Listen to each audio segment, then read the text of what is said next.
July 3rd, 2023. A lot of fireworks outside, FYI. This is the conversation I just had with Joshua, the conclusion on my side. As part of this and healing, I want to be as open and forthcoming as possible with you. And I want to ask you something. Don't treat me like a fool. Don't do it. We've been through hell and we're kind of coming back, possibly in a way that we could be friends. Hell, I mean, maybe we could be the kind of friendship that I have with JC someday, you and I would appreciate that. I would appreciate that connection with you. But in the meantime, don't play me for a fool. I'm not just nobody in your life. I wasn't a nobody in your life. Don't lie to me. We both know that you moved on disproportionately inappropriate. I know that you've been flirting and enamored with women on the other side of the world. I know that that's what's happening. I know that you choose that instead of getting better. I know that you chose that instead of working on us. I know that you replaced me that way. That's always been in you. And I know you. I probably know you better than you know yourself. I know you better than most people know you. I see you. I know that's easy for you to get into, to fall into, because you're someone who needs companionship. You need to feel loved and you need attention. You're one of those guys that really gets depressed and down on himself when there's nobody there. And you need someone that you can place that savior feeling onto. So I know that's happening. And it doesn't matter. You can't save face with the people who know the situation. I also know that you trashed my name and said really awful things about me at the beginning. You can't save face with the people who really know the situation. You can't save face. So what has happened, and maybe inappropriately fast, it is what it is. I don't want to pretend like it's not a part of our culture or our you and I story. So don't try to put don't lie to me, because what I value most about us is our sincerity when we talk. Okay? It is what it is. You're doing what you're doing. You choose what you choose instead of a healthier path. This one is easier for you. I've known this about you. It is in your character. It's easier for you to handle a relationship online where you can be Mr. Romeo and be whatever it is that you want to be and present. I understand that. I told you, I see you. I know that you had to go and run back and collect the people that you ghosted when you left here. I know you had people like that one chick in that email. I'm not entirely sure how inappropriate you got with her, but I have a very sneaking suspicion that you did things behind my back that were trespassing on our relationship. Don't think for a second that I buy the narrative that you have about me, because it's not true and it's not fair. The real story here is that I loved you, and I was here, and I did everything for us that I could possibly do. And the truth was that my partner just couldn't man up, didn't have what it takes to behave appropriately in our relationship. And unmedicated love was never going to be, there was never going to be a success story for us. So maybe someday you get that straight, that narrative straight in your head. I was not abusive to you. I've talked to 2 therapists about all the situations. And the things that I've heard them say have really normalized and validated me. I know that you had to villainize me in order to make yourself appear abused and a victim, so you could save face with your friends and other women. I know that you probably still use those things. It doesn't make you a good person, babe. Despite knowing these things, I'm here. Because I find something sacred. Among all the rubble, there's these 2 gems, these 2 jewels. And I treasure that among everything else that's useless. So don't lie to me. There's no need for that. We both know what the truth, what the reality of things is. I welcome you to explore the idea of moving closer and having a relationship that's sincere and built on mutual love and respect, where you have the support of somebody who really cares about you and not dying to get a green card or money from you or a baby so you can support it for the rest of my life, or whatever other else that you're seeking, the desperateness that comes from what you're doing. But you're a grown man. You're gonna do what's comfortable for you. You're not necessarily gonna do what's right for you. I don't think you're that kind of man. So anyway, I just want to be as raw and true and honest with you as we possibly can be. I know that I have to move on. I know that there's no future here for us because, honestly, love, I could never trust you again. I'd be so scared because I know what you're capable of.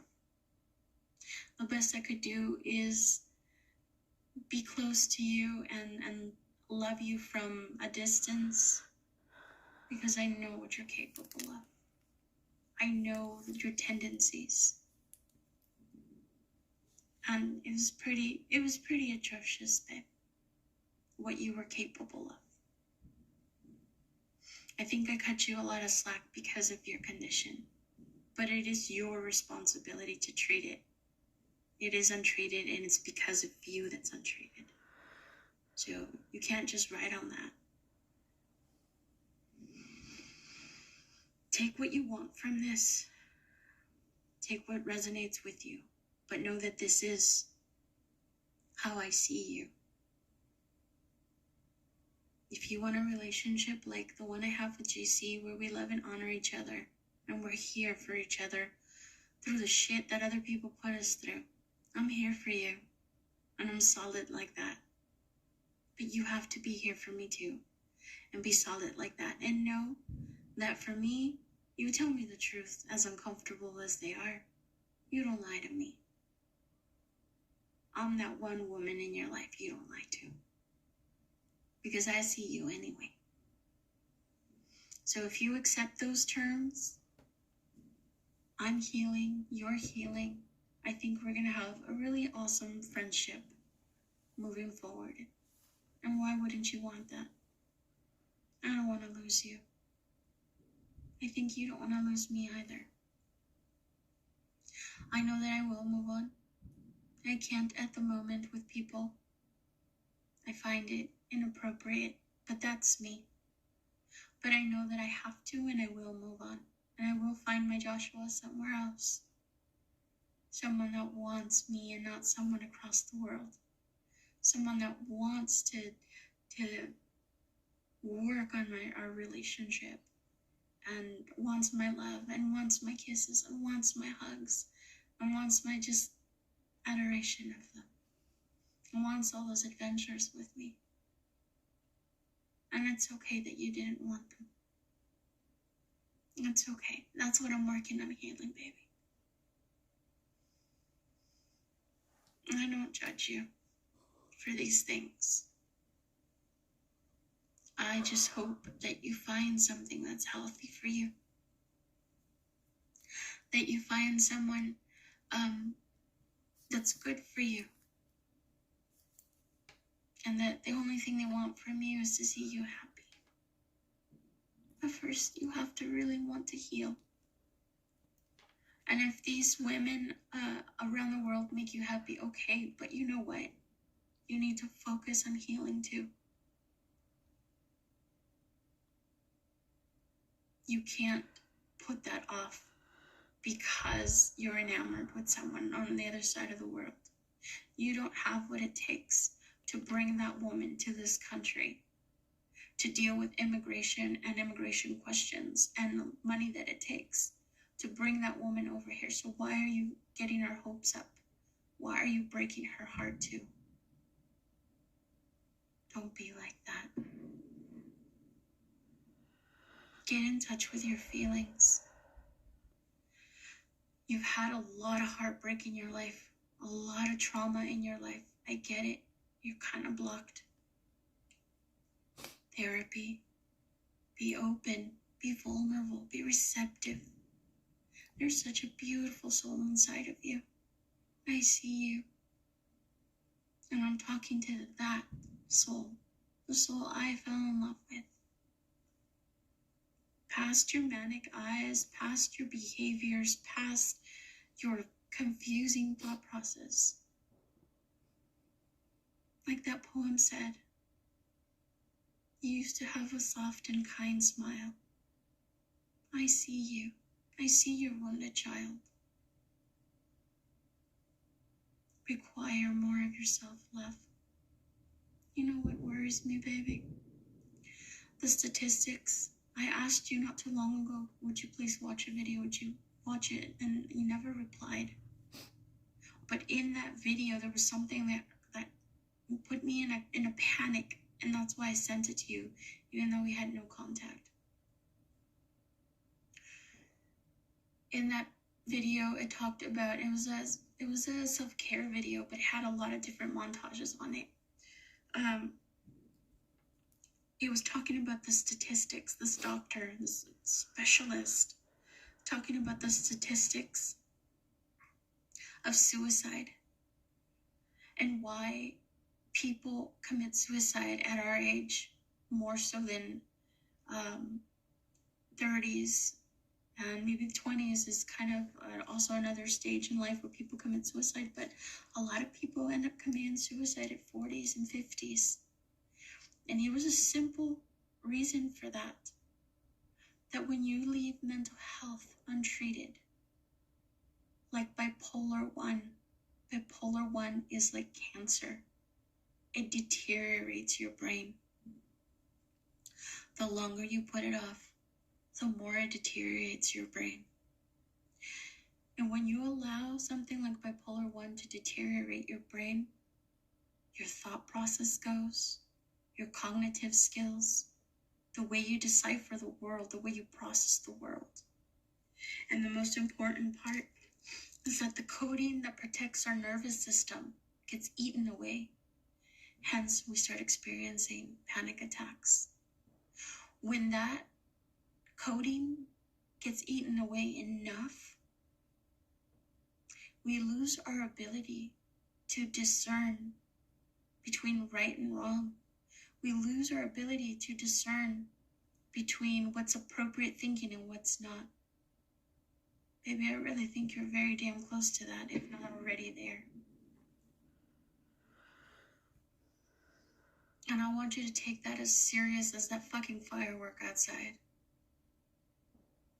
It's in those moments that people like Robin Williams use that experience, that example. Like the guy from Ellen's show, Twitch, who was loving and caring. Like the guy from my favorite band, Linkin Park, Chester. Like his best friend.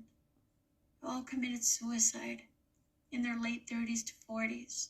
50s, 60s. I think Roman was in 60s. Because of that. Because of that simple, awful truth that they didn't take care of their mental health. And it ate at them. It ate the coating that protects the synapses from the world, from the cortisol, from the anxieties, from the panic attacks. It ate it enough that they couldn't deserve. They were in so much trouble and so much pain that they couldn't process the fact that taking their own lives were just, it wasn't the right thing to do. It would hurt everybody around them. So fucking stop putting it off. Fucking stop preventing yourself from getting better, and fucking get better. Fucking be proactive. You are a walking time bomb. You are. It's only a matter of time before one of these days when you come crashing down from whatever it is that's got you high right now, because it's not going to last in your state. Listen to what I'm saying to you. It's not going to last, because what do you have to offer this person?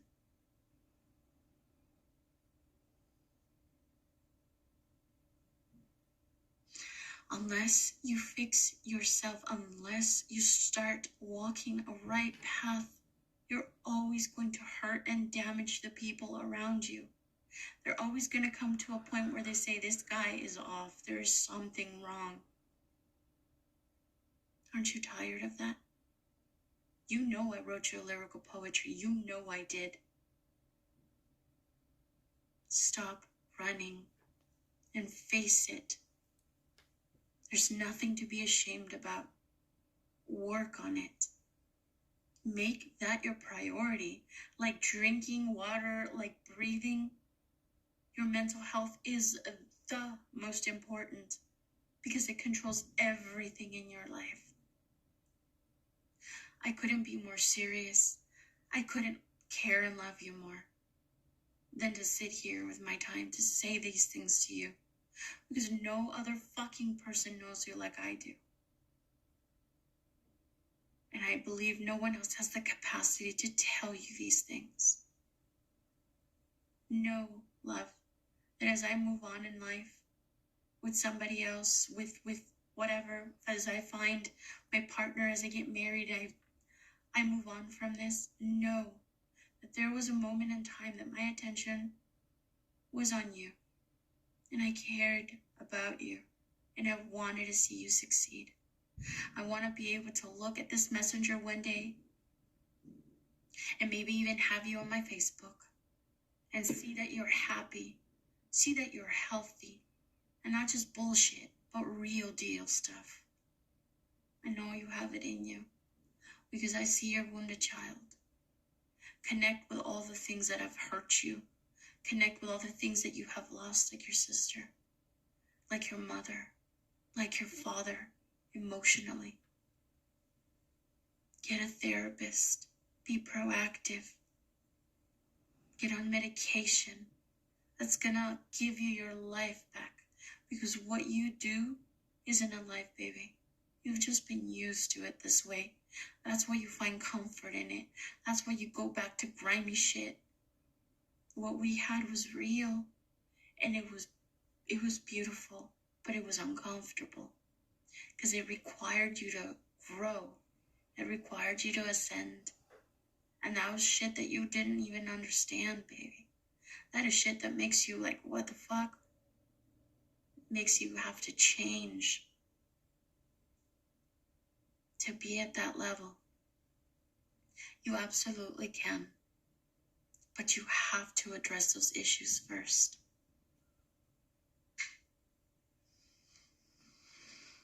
It wouldn't be me if I didn't stop to say these things to you. I see you. I'm rooting for you. I always will.